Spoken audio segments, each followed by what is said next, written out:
Hey everybody, it's Kenya, and this is the Thank You for Saying No podcast, where we find meaning in life's unexpected turns.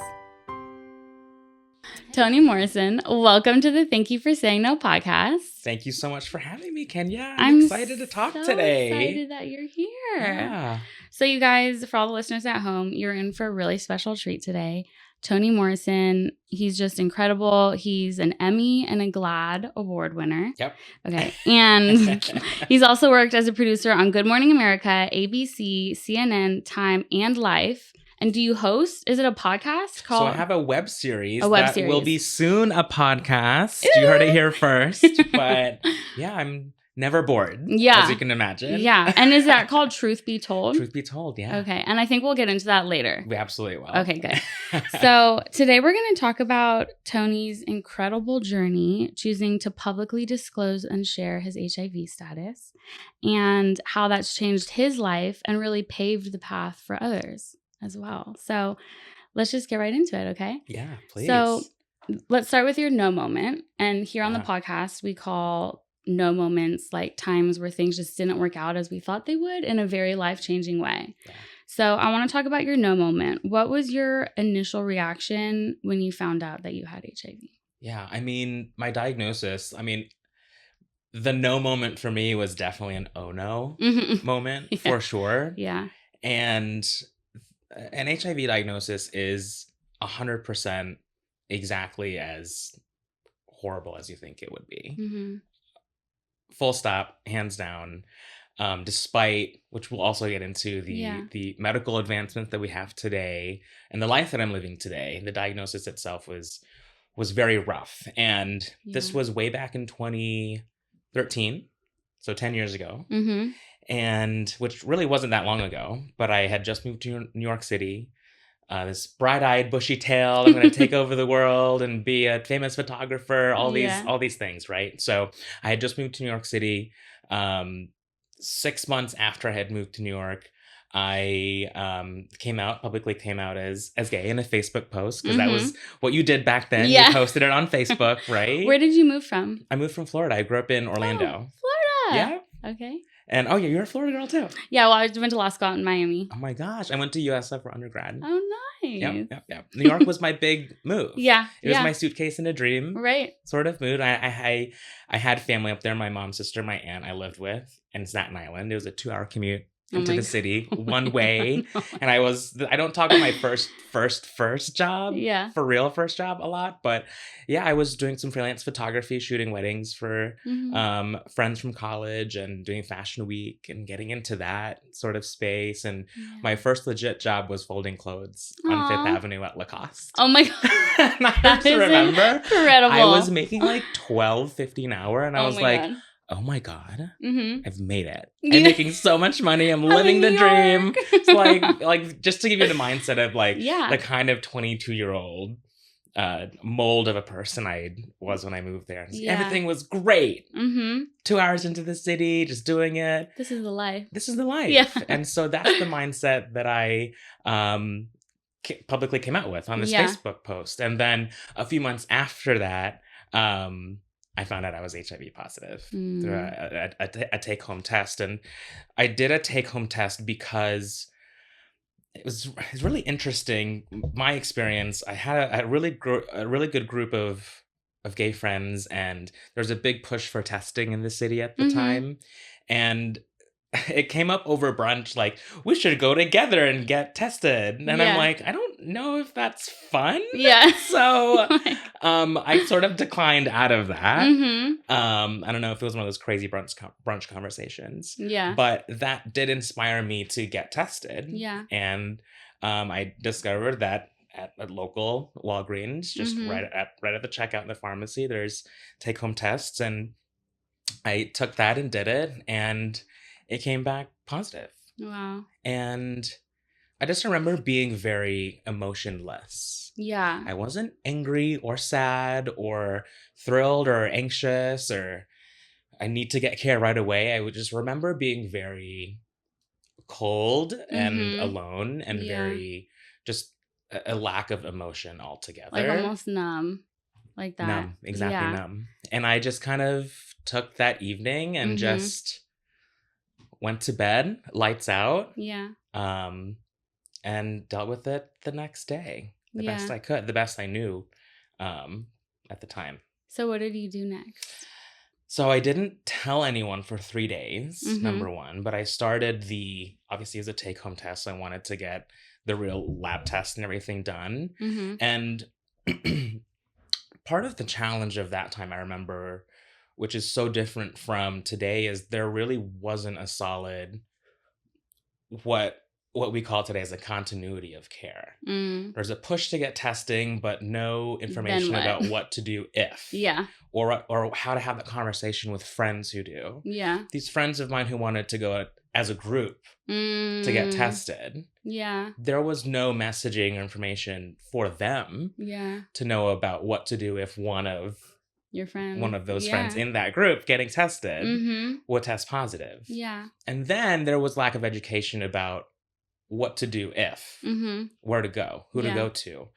And then there's a conversation about treatment and care. Yeah. What are the state and federal and local spaces of care that can care for you before you even hit the insurance zoo of it all? So I had to go through all of that by myself. I obviously was very lucky to be in New York City, where a lot of the information was easy to find, but it was just a lot of information everywhere. Yeah. There wasn't one place to find it. So I remember going around to many collections of city and state provided testing centers before I landed in the care at Mount Sinai, which I have been for 10 years because they just know me so well now. But yeah.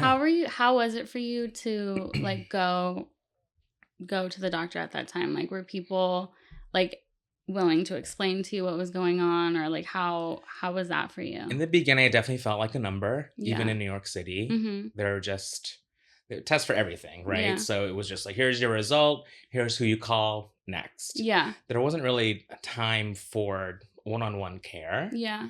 By sheer volume of who they were treating. And again, it wasn't just HIV, it was just we are taking in sick or ill people in New York City. And it was just a lot of shuffling of, again, here's your paperwork, here's the result, here's a list of people to go to and call, maybe in this order. Godspeed. And so I had to go through that. But once I got into a care of more of a consistent provider in New York City, they explained to me this concept of U equals U, which is undetectable equals untransmittable. Yeah. Meaning if someone like myself is on proper medication that gets the virus down to an undetectable level, I can't transmit the virus to a partner. Yeah. So a provider explaining that to me was crazy. Because that's part of the misconception. 100%. Yeah. Even just 10 years ago, a lot of the information and what people had, what I called really whispered about people like me, because we really attached to this disease just horror, death, and for a lot of families, it's like the icing on the cake of having a gay son, right? That's for religious families like mine, it's sort of it was this is your punishment sort of thing. Is that how your family reacted? I grew up in a religious household. My mother didn't really feel exactly that way, but there was that innate shame that came with being gay. And of course, an HIV diagnosis is well, of course. Yeah. Sort of mindset. Yeah. So how did you heal through that? How did you find your way navigating that? Because today, you are incredible. You are you're such a great example of living and how changing the narrative around it. But before we talk about how you changed the narrative around it, how did you get through that moment and those feelings? Yeah, it's really interesting, right? Because when that first doctor told me about this concept of U equals U, I went into that appointment being how many days do I have left to live? Yeah. I really thought I was going to die. And I could not ever tell my family or parents or anything. Yeah. And then when she started to explain, she almost, I swear she was smirking at me a little bit. Yeah. Because this concept is not new in the medical space. And so she's explaining this to me and was kid, you're going to be fine. Yeah. But it's so funny because that really didn't hit me fully until years down the road. So I kind of kept that a secret for many, many years. Yeah. Probably a total of 5 people in my life knew about it. Wow. And I was undetectable within like 3 months, and it was that was it. And I got into television, and I was working at ABC News for the last 10 years or so. And I started telling a lot of stories for and with people that looked like me and had my experiences. And so in producing at a morning show and working in network TV, I was telling other people's stories, and I was getting into telling more LGBTQ stories, but then really noticing that my story was absent too. And I never felt like fake or dishonest in all of it. Yeah. But I definitely felt like, obviously a part of myself, but a part of that work, that heart in that work was really missing because I wasn't pouring my full self into that either. Yeah. So it was definitely not an overnight thing. Yeah. As you can imagine. Right. But every piece of representation, every person I would meet, a conversation I would have, conversations like this, incrementally helped me to get there, to be brave enough to share my story. Yeah. I will say, so 8 years go by, I'm working in TV. COVID happens. We're all locked away. Yeah. And it was really in that time that I had to really face myself. I took the opportunity to face myself and all of these issues and shame and trauma that I had like swept under the rug. It was there staring back in my face because there's nothing else to do, you know? Yeah. But I also was feeling we went through this huge traumatic time and era of loss, loss of our own routines, loss of our social life, loss of actual life. And I was really equating that to, a lot of people who have dealt with HIV didn't even get the chance to live at all. So how dare I live in shame and in the shadows? Yeah. When I am perfectly healthy and have the ability to live. So all that I'm doing now is really a bit of a dedication to people who didn't get to live. Yeah. That's what keeps me going, even especially on the bad days. Yeah. My HIV status is literally the most managed thing in my life.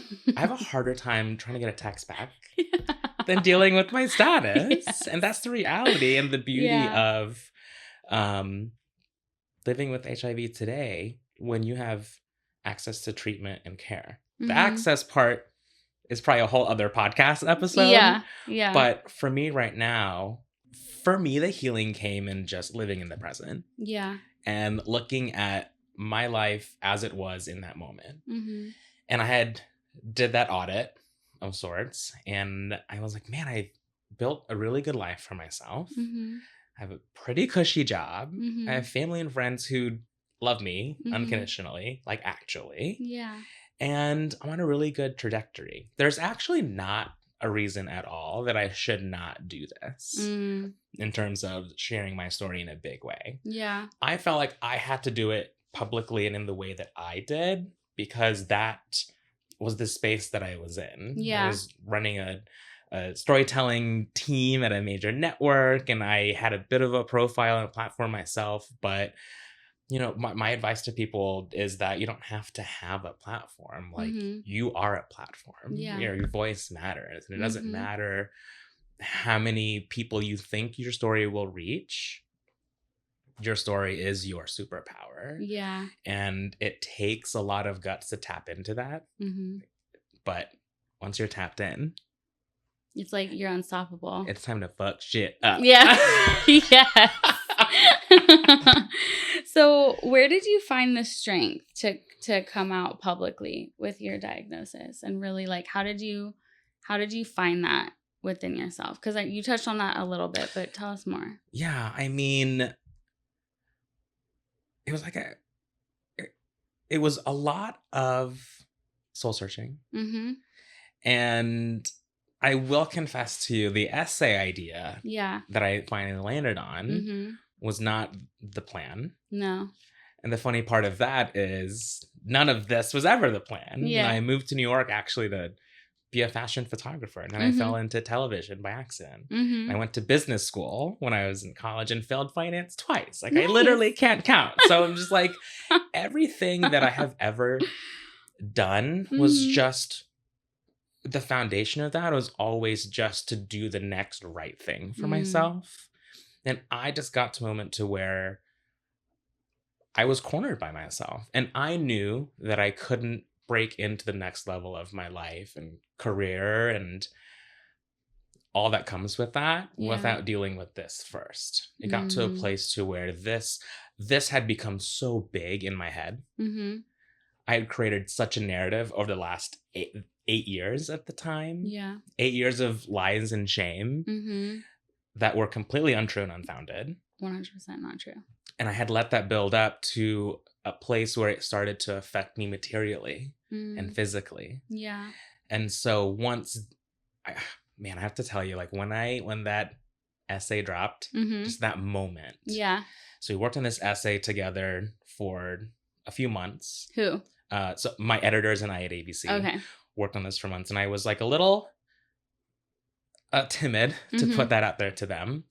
And, working with the major network, you have like the parent company and legal and standards and all this stuff. Right. And I was like preparing myself for things to cut or for them to say like, this is not for us or this shouldn't be on this platform. And I will tell you that my editors and the lawyers even were, they came back with edits for me to add things to the essay. Wow. And they found it very culturally and materially important for our audience to learn from a journalistic lens. Yeah.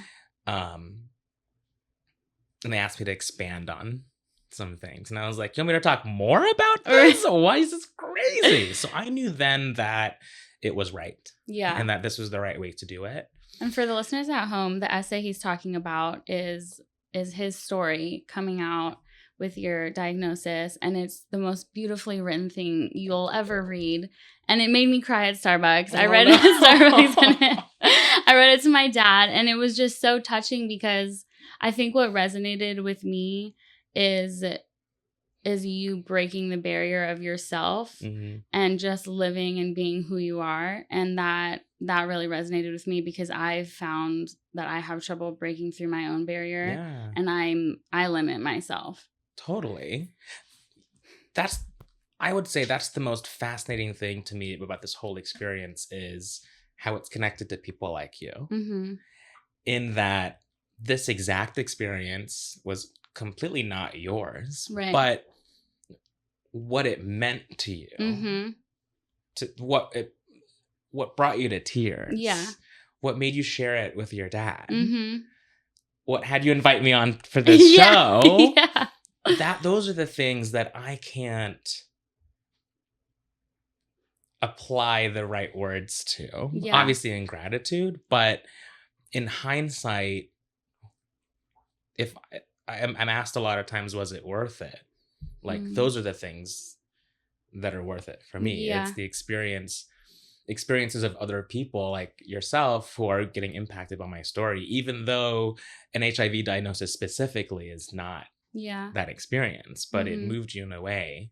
So thank you for sharing that, number one. Yeah. And that's what's really been the most rewarding, if that's the right word, rewarding part for me, is to hear other people's stories. Yeah. And to hear how I and my story was able to push them forward. That's the superpower part. Yep. When you tap into your superpower, you employ other people. Yep. And inspire other people to do the same thing. Yeah. And that's really what my show, Truth Be Told, is all about. I was basically like, well, if other people are so moved by this story in this way, there has to be more stories out there so more people can feel that way. So it turned into more like conversations with friends. Yeah. But this is a conversation with friends too. Oh yeah. Oh yeah. And those are the best kind. Wow. So how did this situation, your diagnosis, change your perspective on life in terms of like relationships that you've had Yeah. and like your connections with people? Did it impact that? I've definitely reconnected with the YOLO mentality because it's like if you getting up in the morning is reason to live alone. Yeah. We have to start there. And we're only given one life, of course, but isn't life meant to be lived? Yeah. Like we're really missing out if we're not. I think it's just as simple as that. Yeah. I think so. Yeah. This reminds me, no, seriously. So my great uncle, he was like 90 before he passed away. But I asked him a series of questions that I thought were going to be like very long-winded answers. Yeah. I sent him 10 questions about relationships and love and how to like be in a long-term relationship, all that sort of stuff. And his answers, I kid you not, were maybe one sentence per answer. But that's because when I think the answer to most things in life is a lot simpler than we think it is. Yeah. You know, I'm doing a lot of advocacy and activism work now. I'm the communications director at GLAAD. And what is GLAAD? Tell us. GLAAD is the leading LGBTQ media advocacy group in the country. So there's obviously a lot of LGBTQ organizations in the country. GLAAD is the media advocacy wing. So representation, visibility of queer people in media, whether that's TV, film, journalism, gaming, publishing, how our stories are portrayed in media. That's GLAAD's lane and GLAAD's purpose in making sure that everybody has an equitable piece of visibility in our content. So a lot of my story and that personal essay for Good Morning America, I had been working with GLAAD a lot to help bring accurate and fair storytelling into mainstream news, whether it be a reference guide or I need queer voices for a certain story. They are a big pipeline and help with that. Now I get to do that full time. Oh my God. So I get to help that along. And it's just been, talk about the next right thing. Yeah. This job that definitely did not exist just a few years ago. So I'm very happy to be kind of like joining the movement, if you will. Yeah. But so you found this job after your essay came out. Yeah. Is that wow? So we were already connected, myself and the GLAAD team. Yeah. And then after a number of conversations, the conversation between me and the team there were, would you like to do this here? And obviously the answer was yes. So being able to not only spotlight stories like mine, but encourage other stories like mine to be in the mainstream on top of the political landscape that we're in right now for LGBTQ people. I think it's so brave and really admirable if you're not seeing your story out there or your experience out there to just come out and share it. Yeah. And then you see all these people who relate to exactly what you're going through and you're like, wow, like I should have done this sooner. And like the word representation, I think gets thrown around quite a bit. Yeah. But again, talking about just how simple things are, it's just seeing yourself represented in the world. In a story, a TV show, or movie you're watching. Yeah. For that to be reflected in a way where you see yourself and the people you're around in the real world. That's what it's all about. Yeah. So, again, doing that full time is nuts. That's even a job. Yeah. But I get to be, the word culture shift comes to mind. We talk about culture shifting at GLAAD a ton, but that's exactly what it is. When you see yourself represented in the world, especially in content and media, we shift culture. We joke around a lot that, the gays are the culture guardians of the world, because everything kind of shifts through from ballroom to things like Drag Race to there's so many things that we draw from each other into mainstream, not even just mainstream, but into culture. Yeah. So I love just being in the business of culture change. Yeah. But that's also our own responsibilities. Like that's all of our jobs. Yeah. So you being authentic with your story. Yeah. what's challenging you in your life right now. You're shifting culture within the spaces you're in. Yeah. That's what made me start the podcast is getting a lot of rejection. So when I graduated law school, I was getting lots of rejections from jobs, almost only rejections, actually, not just lots, but Been only. there. Right. Yep.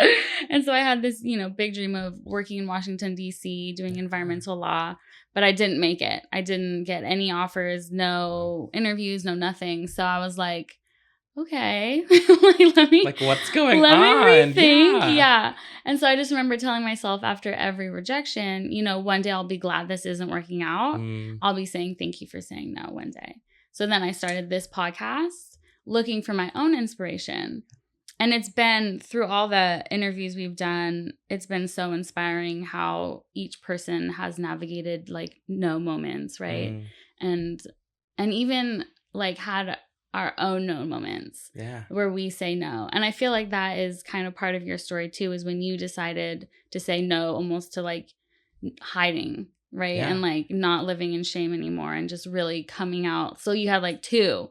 The first one was when you got your diagnosis. And then the second was when you're like, I'm going to own this. Totally. And it went really from a oh no to a hell no. Yeah. Yes. And it's just we have to have agency over our lives. Yes. Because no one else is going to live it. No. I think so. I have an auntie in my life. And I was going through some really hard things at the beginning of the year with my family. And her response was so simple, because I felt like it was really emotionally. It's crazy. You feel like you always need an elaborate response of sorts, right? She really was just you have to remember how strong you are and just tap into that strength and just be that person. And I'm like, Cambria, I can't do that. I'm so sad. I'm so sad I can't do that. No. But that is the truth of it, is owning your own narrative and changing it into something positive, and really, faking it until you make it, but in the way where you're healing at the same time. Absolutely. And I think that when it comes to us creating that narrative in our minds, whether it is, my therapist calls it catastrophic thinking. We're working through it together in collaboration. I like that. I'm going to start using that. Please do. I have catastrophic thought traits. Nice. But so there's that, and then there's your imposter syndrome. That's obviously very natural. Yeah. What becomes unnatural is giving those negative thoughts more power than is needed. Yeah. And just really informing yourself that some things are really not as complicated as we are making it. Yeah. And so for me on the advocacy side, a lot of the things that I'm tackling right now, I do have to, what gets me out of a tough day is really just sitting back and just saying, this is actually not hard work. If I can do X, Y, Z, I can do this. Yeah. So bring that comparison in, number one. Yeah. And just really lay out, at the most basic level, what it is you're trying to accomplish. Because I like to do 10 different things, jump through a maze or whatever to get to where I'm going, where you can just actually just go from point A to point B. So there's that. And then I have to share with you a story about me telling my mom also about all of this. Because we don't, which is kind of what you were talking to your auntie about. Yeah. This sparked this thought, because we don't give, especially our parents and family members, but our close circles too, circles of friends, we don't give them enough credit, I feel. We tend to kind of think of, again, with this negative narrative that comes up, it's well, no one can understand this situation. Yeah. There's no way out for me, or I've done this to myself, or I've deserved this. No one's going to have grace or positivity or even a helping hand for me. Those are the lies we tell ourselves. Yeah. And those lies metastasize over time. Yeah.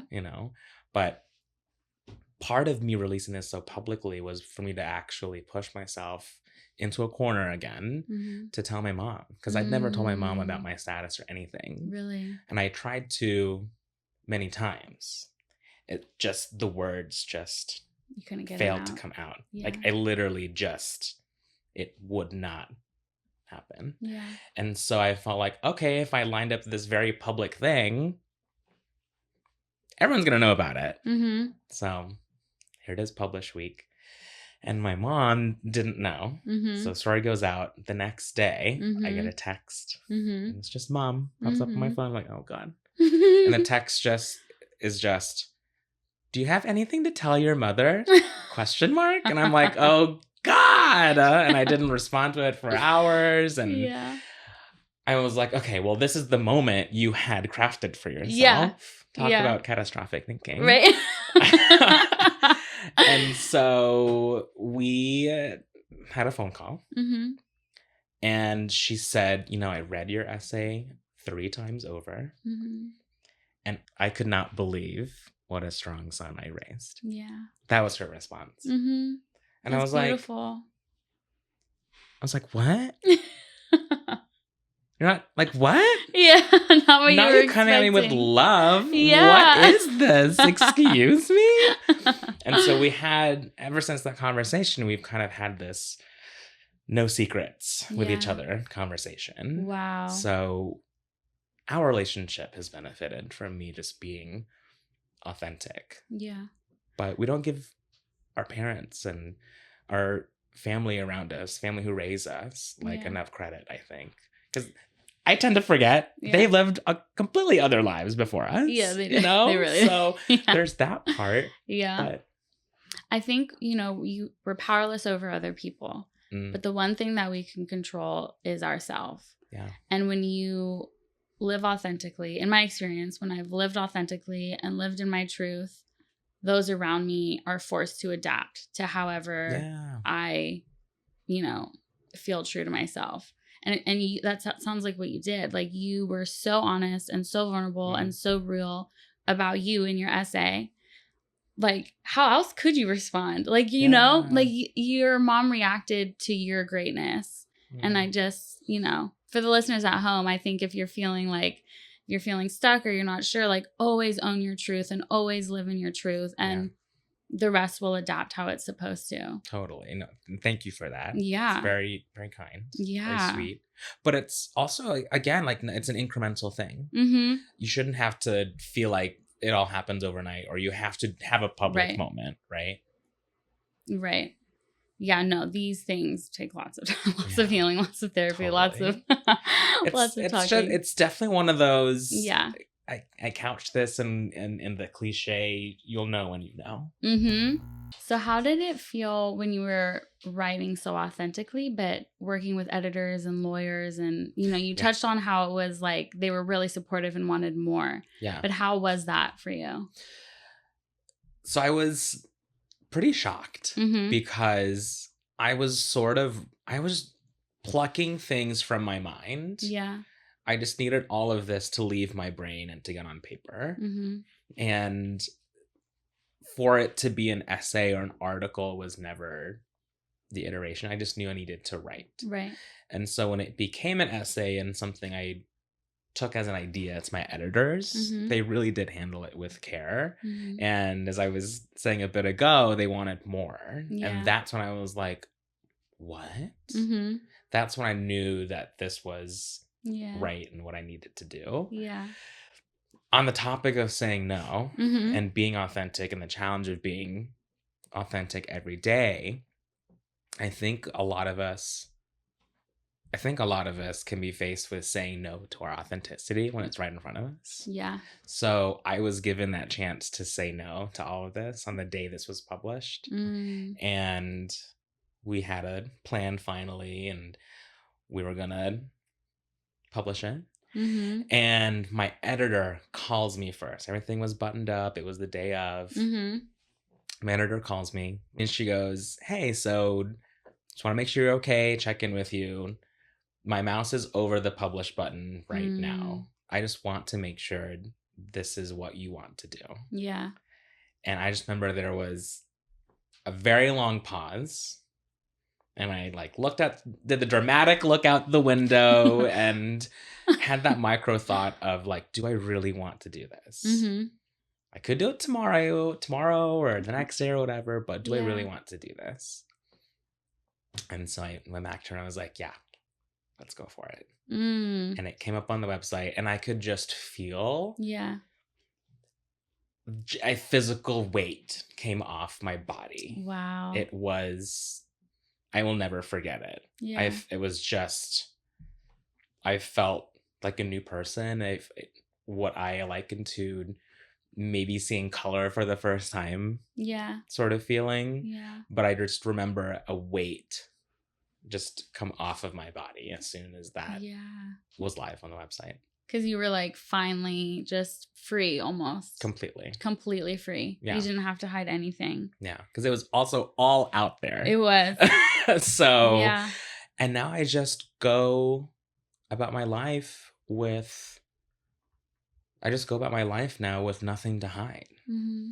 I go into that to a fun brunch with friends, to a date, and or a boardroom. Yeah. You know? Yeah. To be able to bring yourself on unapologetically, with no shame, and in such a fullness into a space, is the reward. Yeah. And that's just connected out to everything else that I do and how I interact with other people. Yeah. It starts there, that I'm able to enter into this space without any filter at all. Yeah. That's what it's all about. We shouldn't have to live in anyone's shadow, let alone your own. Right. We're not made for that. No.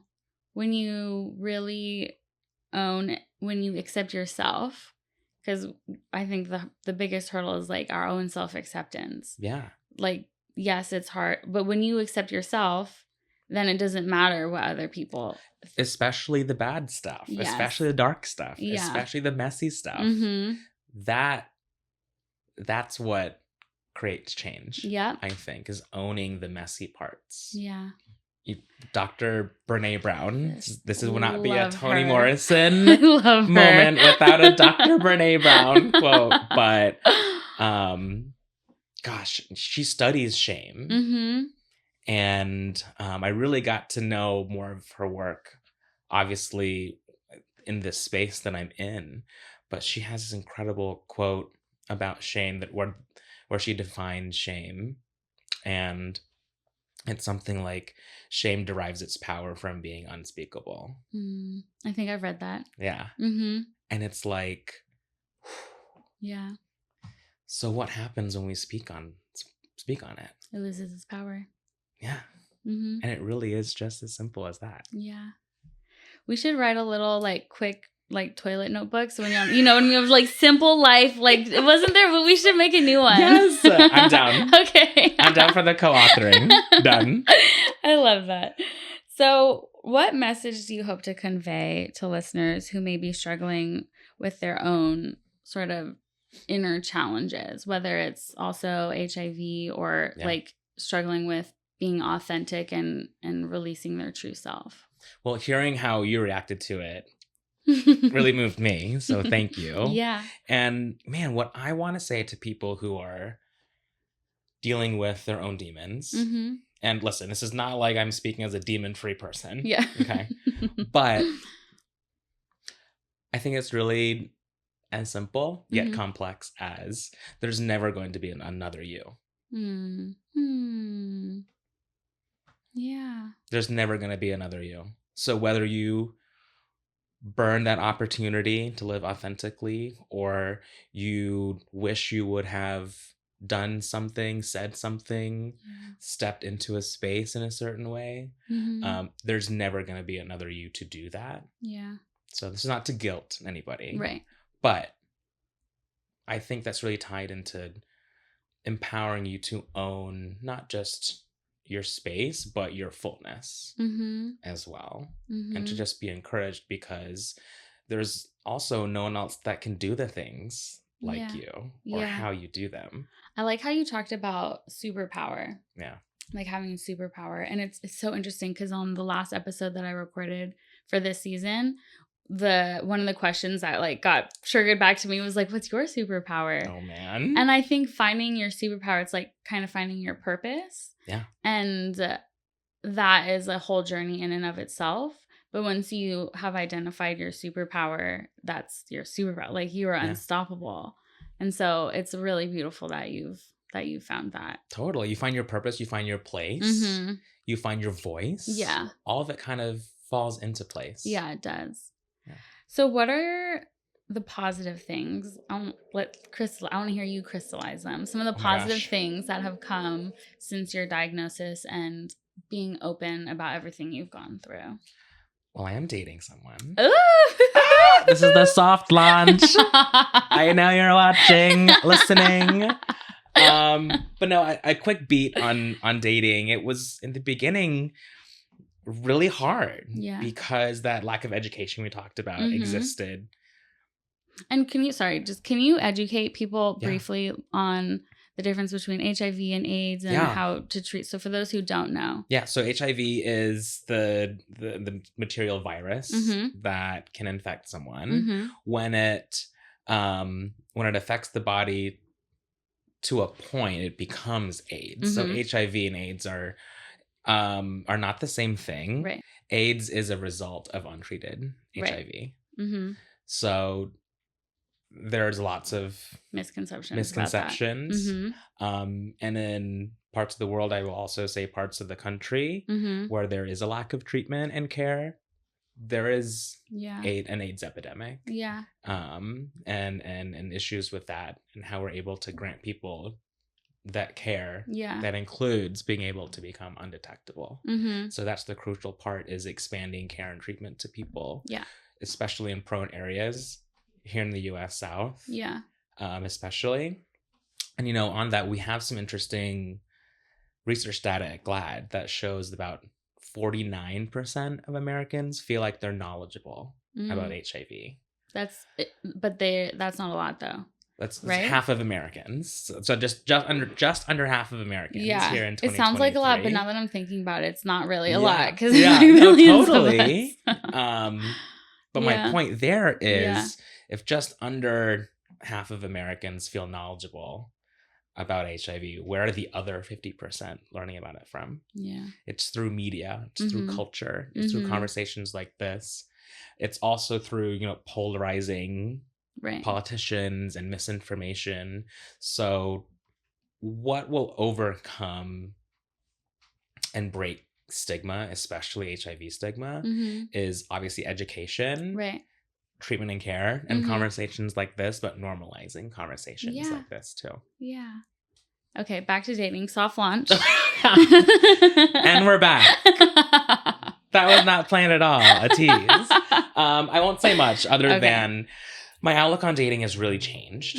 For me, I was never a dater ever. I was a late bloomer coming out. Like, I didn't even come out until the end of my college career. And obviously when I wrote that Facebook post when I just moved to New York City. Right. So I am innately not a huge dater. And then adding in the gay of it all, being in gay culture and dating and getting thrown into that mix with an HIV status also, I just had and have a lot of trauma innately there about being deserving of love. I've come so far. I'm an accomplished person, speaker, host, all these things. Come on now. But in my personal life, it's taken a bit of a backseat. Yeah. And in the early years of my diagnosis, dating was really hard. I would get a lot of first it was deciding when to share with someone, which there is no rule at all, other than you should only share your story with people who deserve to hear your story. Yeah. Period. 100%. And a lot of the misinformation that existed also, and especially existed within the queer community, which we're getting there.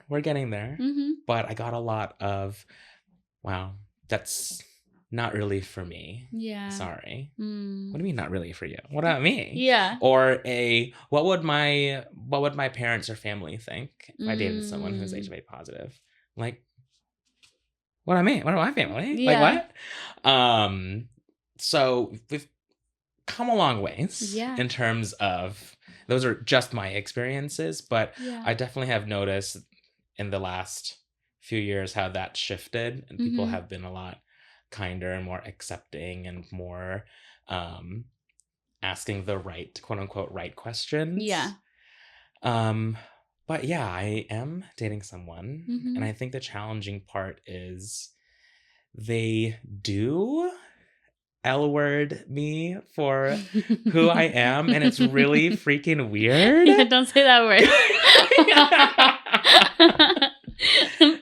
And we've had a conversation about this, and it's my own journey, but I think to long-windedly answer your question about probably my number one positive thing that has come out of this is, yes, the self-love, yes, the self-actualizations, but it's this journey I'm on right now of giving myself access to people to love me in the same way that I output that love. Yeah. Which is not easy. It's not. But we're getting there. Yeah. The fact that I can talk about it is one thing. We think loving ourselves is like the end, but that's just the beginning. Yeah. Well, it's like, people talk about just a door. Yeah. It's the turnkey moment. Yeah. But you have to actually open the door. And then there's like, yes, there's the turning of the key. You're so focused. The unlocking of the door, but you have to also open the door. Yeah. So there's this Shakespeare quote also. I forget where I heard this, but we've all know that the world is our oyster. Yep. No one ever reads the rest of that sentence. What's the rest of it? The next line is that something like, the world is our oyster, but you have to open the oyster with a sword. Like, an oyster is an oyster, right? But it's like, to open that thing with a sword? Yeah. So it takes effort. Is that really how people open oysters? Yeah, they have to open it with like a knife thing. Yeah. Just go on TikTok right now. Okay, look on TikTok.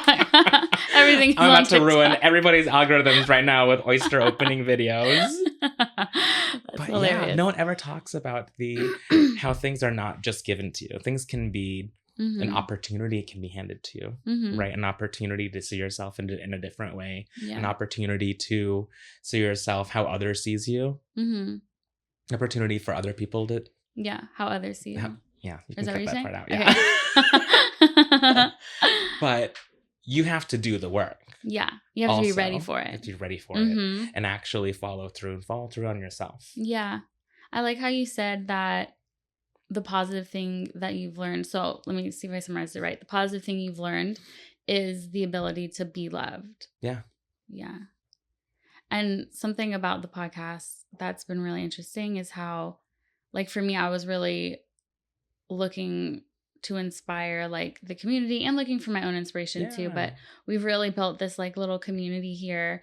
And I've been so inspired by the community themselves, like not just the speakers, but just the people who've reached out and felt like really moved by the stories that are told here. So it's interesting how we can have the mindset of something happening one way, but then if you're open to it, the love and the opportunity and the stories and the relationships and just the energy that can happen that we don't expect is like the really, really powerful, beautiful thing. And that's the living part that's the most fun. Yeah. That just goes right back to me saying, like, isn't life worth living? Yeah. That's part of that too. That is part of that. Wow. So this has been a really incredible time here. I'm like extremely moved by everything you said. Best time. So for the listeners at home, do you want to tell them what Truth Be Told is about? So my show, Truth Be Told, hashtag TBT. It's with a media group called Plus Life Media, where turn positive into a plus. Mm-hmm. And it was founded by my pal, Carl Schmid, Mm-hmm. who is here in LA Mm-hmm. and works for KABC. Mm-hmm. And when he came out publicly about his HIV status, he saw a lack of representation for those stories in the mainstream media. So he started this Plus Life, turning positive into a plus space. And get it 3 times what I got on the third one.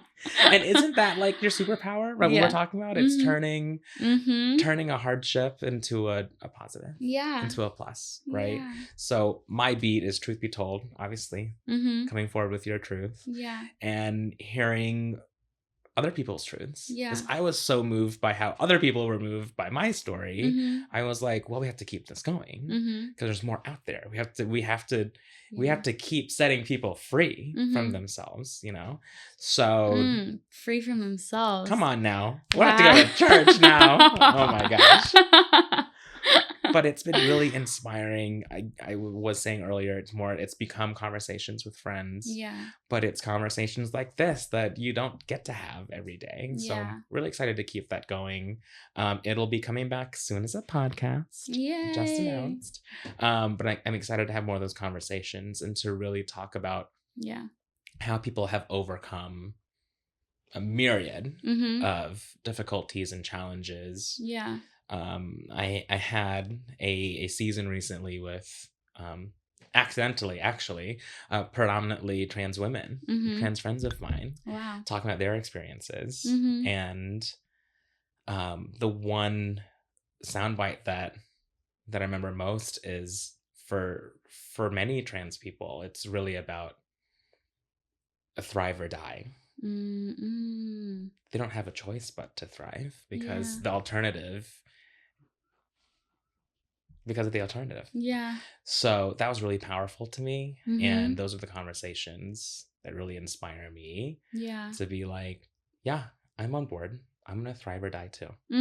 So that's what Truth Be Told is all about. I love that. And where can people find it? At pluslifemedia.com or at pluslifemedia on social. Awesome.